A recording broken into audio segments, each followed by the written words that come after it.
इंग्रजाच्या जुलमीला वेठीतून आपल्याला मुक्त करण्यासाठी भगतसिंग, राजगुरू, सुखदेव यांनी हसत हसत फाशी स्वीकारली.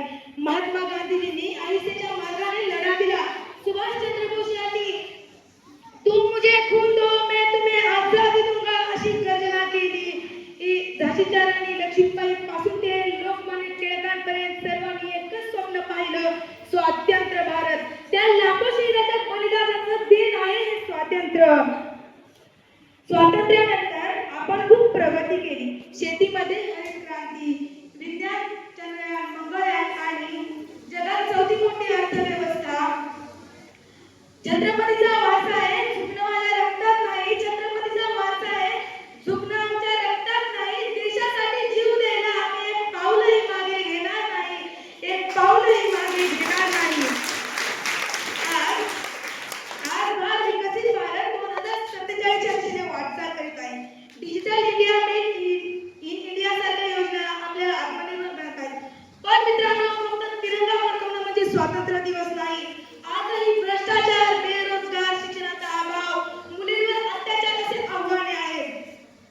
खरं स्वातंत्र्य तेव्हाच असेल जेव्हा प्रत्येक हाताला काम मिळेल, प्रत्येक मुलीला शिक्षण मिळेल, आपला शेतकरी सुखी होईल आणि आपले सैनिक सीमेवर सुरक्षित राहतील. अनेक स्वातंत्र्यवीरांनी झेलल्या गोळ्या आपल्या निगड्या छातीवर, अनेक स्वातंत्र्यवीरांनी झेलल्या गोळ्या आपल्या निगड्या छातीवर. म्हणून स्वाभिमानाने उभे आहोत आपण या मातीवर, स्वाभिमानाने उभे आहोत आपण या मातीवर. आजही 20 ते 40 डिग्रीमध्ये आपले सैनिक सीमेवर उभे आहेत. म्हणून सुरक्षितपणे आपण हा दिवस इथे साजरा करू शकतो. त्यांना माझं मनापासून सलाम. धन्यवाद. मुख्याध्यापक, सम्मानित शिक्षकगण और मेरे प्यारे साथियों, सभी को मेरा नमस्कार। तिरंगा हमारी शान है, भारत हमारी पहचान है।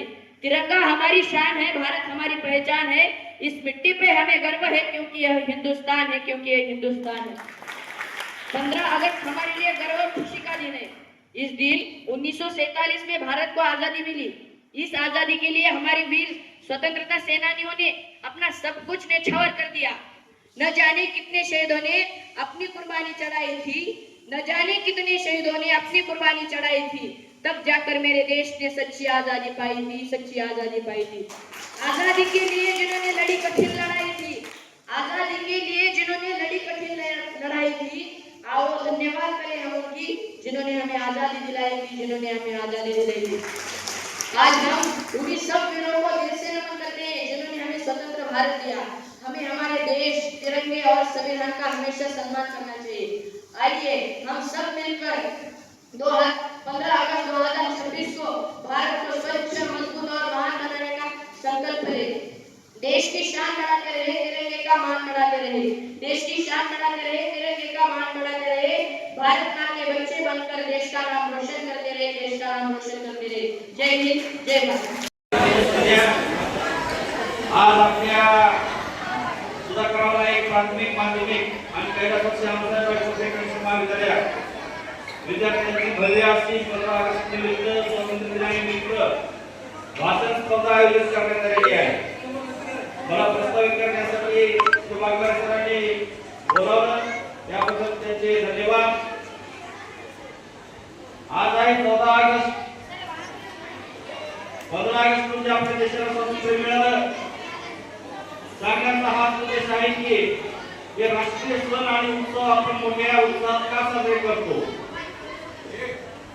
तर देशाला स्वातंत्र्य मिळण्यापूर्वी जवळपास 150 ते 200 वर्ष या आपल्या भारतातील राष्ट्रपुरुषांनी, महापुरुषांनी, स्वातंत्र्य सैनिकांनी आपल्याला स्वातंत्र्याची पहावयास मिळावी म्हणून जे बलिदान दिलं, त्या बलिदानाची आपण सर्वांनी जाण ठेवावी म्हणून 15 ऑगस्ट स्वातंत्र्य दिन मोठ्या उत्साहात साजरा होतो। 15 ऑगस्ट 1947 च्या दिवशी आदिवासींच्या इंग्रजांनी भारत देश सोडला आणि त्यानंतर खऱ्या अर्थानं डॉक्टर बाबासाहेब आंबेडकर यांच्या प्रयत्नातून या बहुधार्मिक, बहुजातीय, बहुभाषिक, बहुसांस्कृतिक देशाला एक लवचिक असं संविधान मिळालं आणि या संविधानाच्या जोरावर निव्वळ संविधानाच्या माध्यमातून देश शक्य होतं का? तर बरोबर आहे, संविधानाच्या माध्यमातूनच आपल्या देशाचा कारभार चालतो. कार्यकारी मंडळ असेल, कायदे मंडळ असेल, न्याय मंडळ असेल, या माध्यमातून या देशातील तळागाळातील सर्वसामान्य नागरिकांना, स्त्री पुरुषांना न्याय देण्याचं काम संविधानाने केलेलं आहे. आणि म्हणून इंग्रज देशाला सोडून गेले म्हणून खऱ्या अर्थाने आपण स्वातंत्र्य झालो का? आपल्याला स्वतंत्र मिळाली का? तर नाही. डॉक्टर बाबासाहेब आंबेडकर यांना अभिप्रेत असलेला भारत, जो की समता, न्याय, बंधुता, सामाजिक न्याय या तत्वावर आधारलेला असेल, असे त्यांनी संविधानामध्ये सांगितलेले आहे. आणि महात्मा गांधी असतील, सरदार वल्लभभाई पटेल असतील, नेहरू असतील, टिळक असतील, डॉक्टर बाबासाहेब आंबेडकर असतील, या महान अशा राष्ट्रपुरुषांनी देशाला स्वातंत्र्य मिळावे म्हणून खूप मोठे कार्य केले. आणि हे कार्य करत असताना अनेक लोकांना बलिदान द्यावं लागतं. आपण पाहतो, आपले आजोबा सांगतात की स्वतंत्रता किंवा स्वातंत्र्य याबद्दल जर आपल्याला जाण ठेवायची असली तर तुम्ही पहा, हा देश आपला. आणि म्हणून आपण याची जाणीव ठेवली पाहिजे का? आपल्या इथे कार्यक्रम झाला, विद्यार्थ्यांचा भव्य असा नृत्याचा स्पर्धा इथे आयोजित केल्या होत्या.